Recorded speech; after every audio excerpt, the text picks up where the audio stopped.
আসসালামু আলাইকুম। আমি doctor Fatematuz Zohra as a dermatologist আছি ইনাম মেডিকেল কলেজে অ্যাজ এ অ্যাসিস্ট্যান্ট প্রফেসর। আজকে আমাদের কথা বলার বিষয় হচ্ছে অবাঞ্ছিত লোম। অবাঞ্ছিত লোমটা আসলে কি? অবাঞ্ছিত লোমটা হচ্ছে আমাদের শরীরে যে জায়গায় লোম থাকার কথা না, কিন্তু সেই জায়গায় লোম আছে এবং লোমটার পরিমাণটা ঘন হয়ে আছে এবং লোমের ডায়ামিটারটাও একটু বেশি, মানে আমরা যেটাকে বলি থিক হেয়ার। এই থিক আনওয়ান্টেড হেয়ার গুলো কোথায় থাকতে পারে? যেমন আমাদের চিকে থাকতে পারে, চিনে থাকতে পারে, গাল অথবা চিবুকে থাকতে পারে। কেন হয় এখন কথাগুলো হচ্ছে এই জিনিসগুলো আসলে হতে পারে হচ্ছে যেমন ধরেন কিছু ডিজিজ আছে, থার্ড হরমোনের যদি সমস্যা হয়, থার্ড হরমোন কখনো বেড়ে গেলে অথবা কারো যদি কমে যায় সেক্ষেত্রে হতে পারে। পলিসিস্টিক ওভারিয়ান নামক একটা সিনড্রোম আছে, সেখানে হতে পারে। এছাড়া কুশিং সিনড্রোম কিছু ওষুধ খাওয়ার কারণে, যেমন যার ব্রঙ্কিয়াল আজমা আছে, এসিলি আছে, রিমাটয়েড আর্থ্রাইটিস আছে, তারা যদি লম্বা সময় ধরে স্টেরয়েড নামক একটা রোগ ওষুধ খেয়ে থাকে, তখন সেক্ষেত্রে মেয়েদের ক্ষেত্রে অবাঞ্ছিত লোমগুলো দেখা দিতে পারে। এটা যে কারো হতে পারে। যে কেউ যদি যে কোনো বয়সে এই ধরনের ওষুধগুলো খেয়ে থাকে কিংবা এই ধরনের রোগের কারণে হতে পারে, এবং যদি কেউ রং ফর্সাকারী ক্রিম ধরে বিভিন্ন ধরনের নাইট ক্রিম, সেগুলো পাকিস্তানি ক্রিম হতে পারে কিংবা বিভিন্ন ধরনের কোরিয়ান ব্র্যান্ডের প্রোডাক্ট যেগুলোতে অথেন্টিক না এবং বিদেশি ব্র্যান্ডের প্রোডাক্টগুলো যাদের স্টেরয়েড মিলানো থাকবে, সেই ধরনের ক্রিম যদি কেউ ইউজ করে থাকে তার স্কিনে বেশি লম্বা সময় ধরে, তখন তার এই ধরনের সমস্যাগুলো হতে পারে। শরীরের ভিতরের সমস্যা জানতে আর দেরি নয়। আধুনিক প্রযুক্তির আলোক 3D MRI দিচ্ছে নির্ভুল রিপোর্ট দ্রুত সময়ে। আপনার সুস্থতার জন্য আজই যোগাযোগ করুন।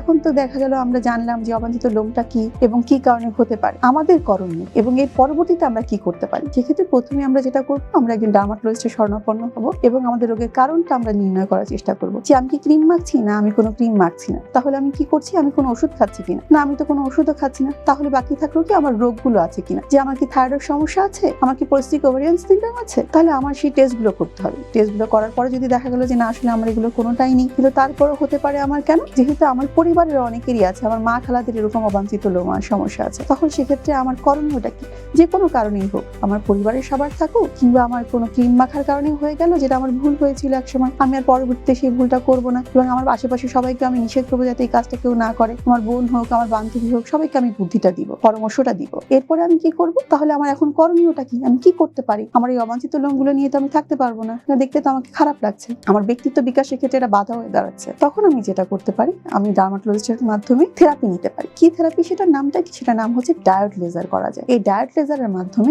পার্মানেন্টলি হেয়ার রিমুভাল করা যায়। হঠাৎ ব্যথা, ভিতরে কি হচ্ছে জানেন তো? আধুনিক 128 স্লাইস সিটি স্ক্যান, দ্রুত আর নির্ভুল, নিরাপদ টেস্ট, দ্রুত রিপোর্ট। আজই যোগাযোগ করুন।